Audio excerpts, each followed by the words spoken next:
Welcome back to Eye on South Asia. Sanjeev, we have a fun story. We had a very fun This is festival. what I've been waiting for. Have you this really? This is the part, yes. Okay, well, last week Right. we had the Varley Food Festival. Yes, I know that. Did you actually make it to the festival? Yes, I did. Did you really? Yes, I did. Awesome. That's why I said I've been waiting for this story. Okay, tell us about it then. Well, I think this is the first time I attended, right? Yeah. I missed it last time. But I attended a festival, and I can tell you, Bhavna, it was one of the best food festivals that I have attended. It had right amount of hype, excitement, setup was there. It was the perfect Indian food festival, if I may say.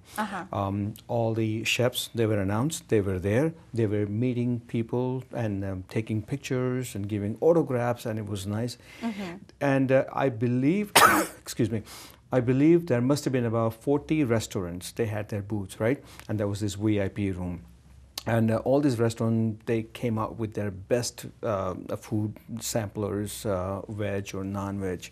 It had a great music, great theme going up, and everybody were just so happy to be there. Yeah. So Varley Singh, who is the founder of Varley Food Festival, I think she did a fabulous job. Awesome. So next day there was a cook-off competition in the Long Island, which I couldn't go, but I did attend the one here at the Metropolitan. And that was part of the food festival? That was a part of the food festival. I think there was a cook-off competition where they had selected about 6 or 8 individuals, and they were given 30 minutes to 45 minutes to cook a dish, right? And then chefs were going to taste it, and they were going to pronounce a winner, who is a winner. I see. But I couldn't attend that one. But this food festival was the best. And I think I saw a sign over there, and Worley announced it also, that next year they're going to Dubai.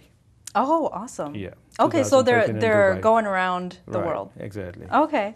And you saw the celebrity chefs, right? Were they doing their... I saw Sanjeev Kapoor, Vikas Khanna, and many other chefs. They were all there. They were not Were they cooking. doing demonstrations? No, they were just doing little... Vikas Khanna, who's a very well-known chef, right? He was doing some demonstration. Okay. So he did some. I was about to ask you, did you try out any of the recipes? And did it work out? No, not their recipes, but I did try out some restaurants' foods and their recipes, and it was delicious. Awesome. It was delicious, right? And did you see the top host, chef, Padma Lakshmi? Yes, I saw, and just like everybody else, we were a bit disappointed.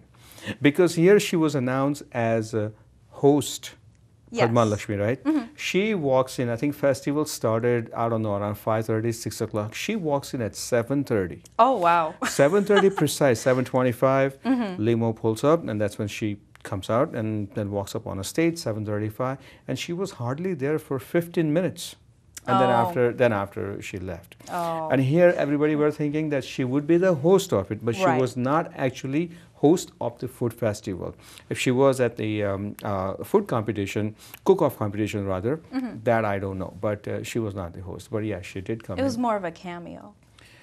I don't know. I don't know. I don't know. But yeah, she was there. Sanjeev Kapoor was there, and Asan Chatwal was there. Worley herself was there. So, but overall, it was the best, and I think everybody enjoyed it. They all had a great time. Yeah, and just to reiterate, Varley Magazine is the first of its kind. It's the first publication dedicated to helping people understand the world of Indian cuisine, and even just the trends and everything that goes into it.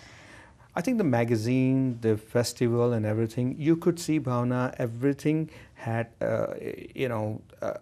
a top rated, and then the quality was all over. It was like nothing that you see second or third class. It was the best, everything. Awesome. Yep. Well, hopefully next year, we next could year make is in it. Dubai. But, yeah, we could make it to Dubai. No, I think I want to send out a message to Worley that do one in Dubai and do one in US also. Yeah. That's it. Why not?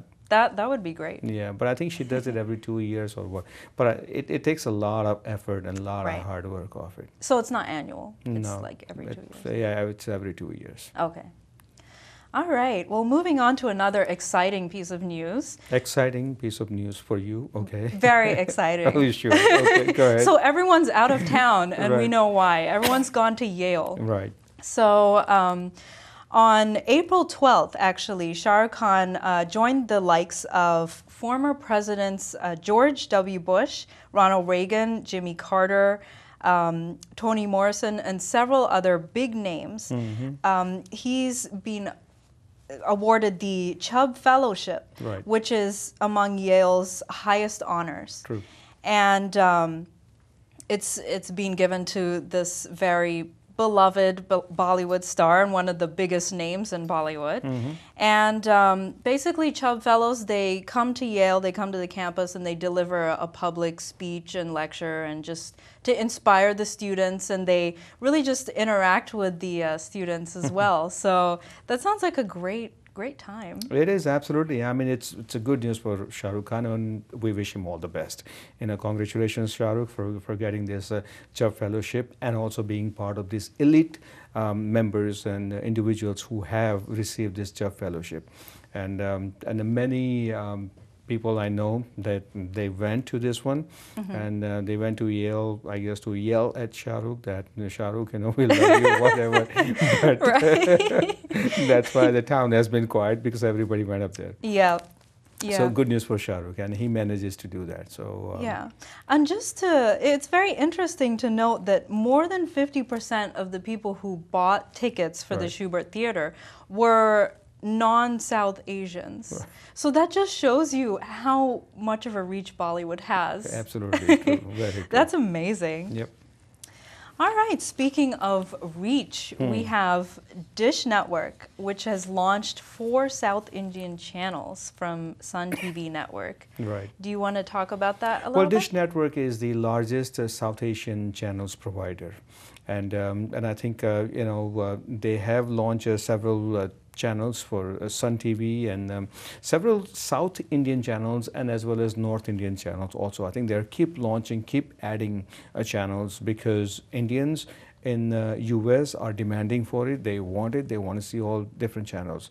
So Dish has been launching a lot of channels, and the one that particular that you're talking about is this South Asian channels, right?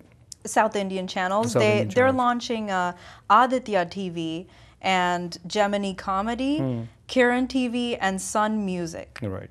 So they're all part of the Sun TV network. Right. And currently, Dish Network offers 92 South Indian channels, and they're really just completing their array of Sun TV. And those channels, I think, would either fall into Tamil or Telugu package, right? Yeah. And Tamil and Telugu. I believe Kiran is Malayalam. Malayalam. Yeah. Okay, so one is Malayalam, and they have a huge clientele base on Tamil and Telugu packages, because I go to many Dish Network events, and I know that they have a huge customers base in those packages. Yeah, definitely. And Sun TV Network itself has its presence in 27 different countries. That's right, yeah. Sun TV, Gemini TV, Yeah. those are some of the most popular channels out of South India. Absolutely. Yep. And continuing with that one, they also launched IPL campaign in New York. Just a week ago, they had a press conference. Now, I think IPL, they're showing it for free on Dish Network. If you have a certain package, if you have a minimum package or mega package, then IPL is free on a Dish Network, because IPL, cricket lovers, they love IPL, and they love to watch IPL matches, which I think goes on for a month and a half. Just started last week, so started like around April 5th or 6th. Will go on till end of May, and they launch IPL campaign in New York also, which was quite successful. Right. And they've basically just said, the more cricket we can bring you, Right. the happier you'll be. I don't know, it's only cricket, Bhavna. I can tell you, cricket, entertainment, Yeah. News, you just name it. They're bringing everything from India. Absolutely. Whether it's for Gujaratis, Malayalis, Punjabis, South Indians, They've got covered. something for Yeah. everybody. They've covered us all, so we'll be entertained and It's like, I know, many households, they just watch Dish Network channels all day long. It's like they have no clue what's going on in the other part of the world. It's well, just basically- sometimes actually I've heard that people will be watching Sun News for their international news. Right, So they'll be, telling us about what happened in the U.S. Yeah, so. they say, they could get this information in brief on the Sun TV or Gemini TV. Why bother to watch the other channels, here Right. locally? Yeah. So, All right. Well, we have an inspiring story here. And This is the story about Sarath Babu. Right. And he is a boy from Chennai. And he's actually turned into a very successful entrepreneur. And basically he has been talking about his life in when he was selected to speak at the World Bank conference. It's a global youth conference, and he was called to speak here in New York. Okay. And he's basically talking about his life where he grew up in the slums of Chennai. Right. And he was inspired by his mother, who was actually an entrepreneur herself. Oh, nice. On a small scale, she used to make and sell idlis. And so she used to support him for his education.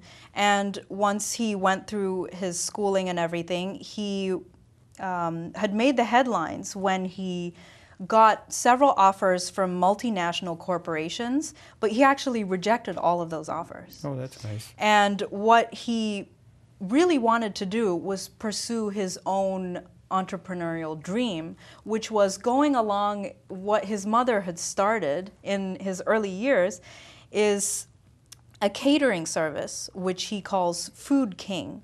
And the vision of this catering service is to offer employment to illiterate and semi-literate people. And this is, it's a very inspiring story because he's really trying to uplift people who were in the same position as he was when he was growing up. So he was talking about this whole experience in the Global Youth Forum. Okay.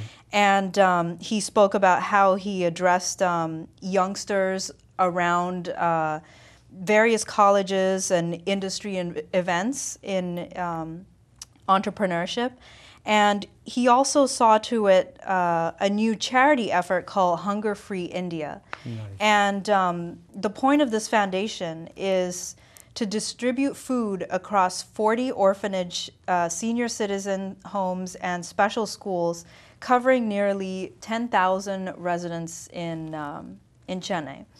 So it's very interesting because when he made the speech, he ended the speech by saying, if you all are with me, we can make a hunger-free world.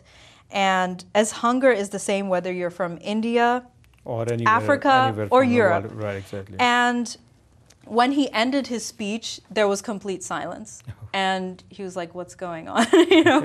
And basically, later someone told him that, people were just so moved that there were some people just in tears. And he had moved even one girl who came up to him and said she wanted to start an NGO and just go back to India. That's nice. So Sarath Babu is a very inspiring youngster. So you have this young man, visionary, intelligent, and Yes. wants to do something, not only for Indians, but all over the world, wherever he can, help them out. Let's hope he gets a Exactly. support from other NGOs or other big corporations, and Right.